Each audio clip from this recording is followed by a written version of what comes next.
আজকে চতুর্থ রমজানে আমরা এয়ার মালিক সিডসের সকল সহকর্মী, মানে সকল বলবো না, আংশিক সহকর্মী যারা বিশেষ করে পটেটো ডিপার্টমেন্টের সাথে অন্তর্ভুক্ত, বিশেষ করে আমাদের আবিদ স্যার, আমাদের বিমল চন্দ্র কুন্ডু স্যার, তারপরে আমাদের প্রোডাকশন ম্যানেজার আমাদের কাশেম স্যার সহ আমাদের অনেক সহকর্মী আজকে আমরা চতুর্থ রমজানে একসাথে সমবেত হতে পেরে মহান আল্লাহর নিকট আমরা শুকরিয়া আদায় করছি।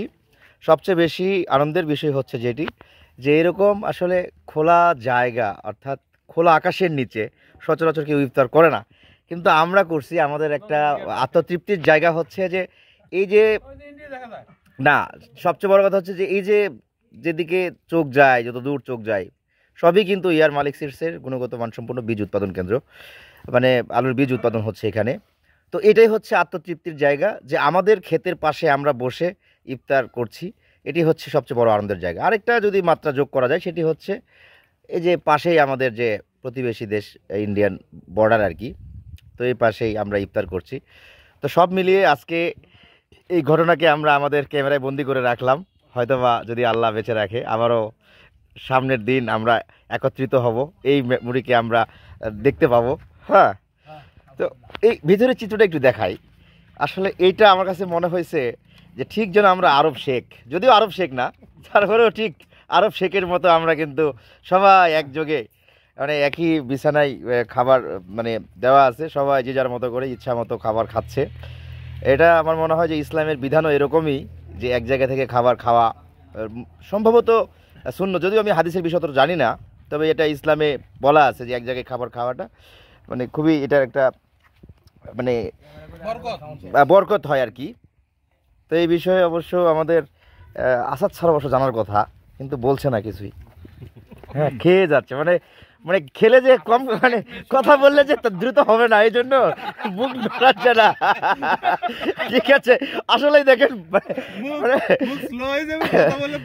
হ্যাঁ, চমৎকার। তো সবচেয়ে আনন্দের বিষয় হচ্ছে আমাদের সহকর্মীদের মধ্যে আমাদের বিমল স্যার এবং আমাদের রুদ্রদা, আমাদের যে ভ্রাতৃত্ববোধের জায়গা থেকে আমরা কিন্তু পারস্পরিক কখনোই মনে করি না যে আমরা মানে এক একজন এক এক ধর্মের। আমাদের কাছে মনে হয়েছে আমরা মানুষ, সে কারণে আমরা একযোগে বসে আমরা ইফতার করছি। তো এই বিষয়গুলি আমরা খুব উপভোগ করছি। তো আজকে এখানেই বিদায় নিচ্ছি। সবাই ভালো থাকবেন, সুস্থ থাকবেন। আল্লাহ হাফেজ।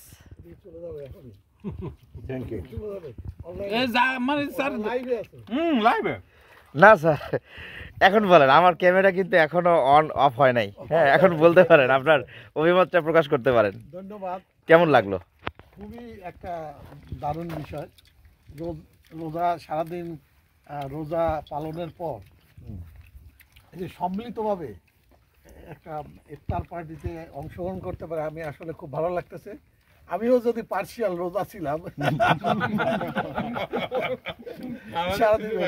সেই জন্য ইফতারিটা খুব আসলে এনজয়ফুল হলো।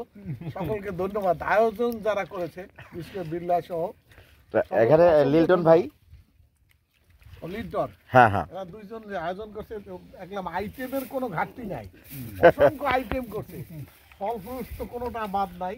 তারপর অনেক কিছু করে বাপরে বাপ আইটেম করছে, খুবই সুন্দর হয়েছে। তো সর্বশেষ একটু আবিদ স্যারের একটু বক্তব্য নেই। হ্যাঁ, কেমন লাগতেছে স্যার? খুবই ভালো লাগতেছে। নিজেদের ক্ষেতের মধ্যে এই খোলা আকাশের নিচে বসে, কমিটিকে ধন্যবাদ। খোলা আকাশের নিচে আমাদের সবচেয়ে বড় কথা হচ্ছে আলুর ক্ষেতের পাশে বসে আমরা আলুর গাছ ধরতে পারছি। এই অবস্থায় আমরা আজকে ইফতার করতেছি এখানে, খুব ভালো লাগতেছে। ধন্যবাদ সবাইকে, আপনাদের সবাইকে ধন্যবাদ। আল্লাহ হাফেজ।